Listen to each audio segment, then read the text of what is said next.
President-elect Donald Trump vowing to use the military to carry out his mass deportation plans. Paris Schutz reports that has local officials bracing for a fight as Governor Pritzker calls the plan illegal.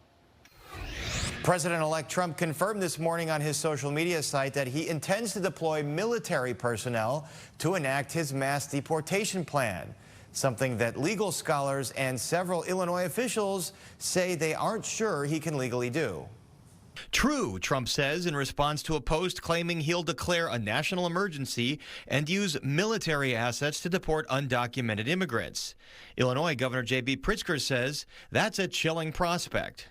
The idea of calling out, the Army into the domestic confines of the United States seems uncalled for and may in fact be unconstitutional and illegal. ACLU of Illinois spokesperson Ed Youngkin agrees and says the deployment of military personnel onto the streets of the U.S. would erode trust in the world's most lethal fighting force. It is designed for war against an armed conflict against an armed enemy.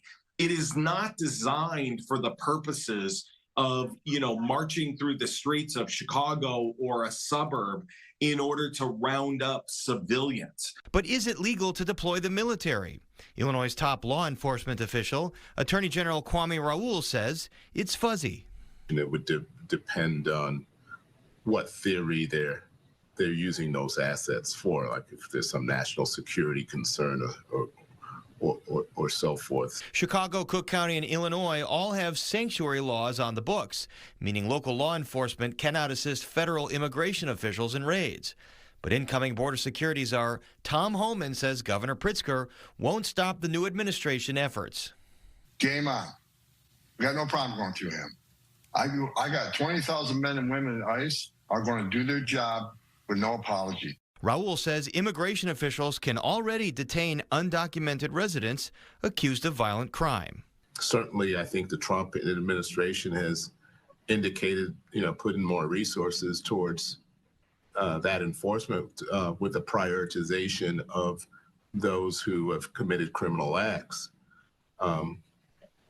That's within their authority to do. At this point, it's unclear how the mass deportation plan would work, but incoming border security czar Tom Homan says they would start with the most violent criminals first. Paris Schutz, Fox 32, Chicago.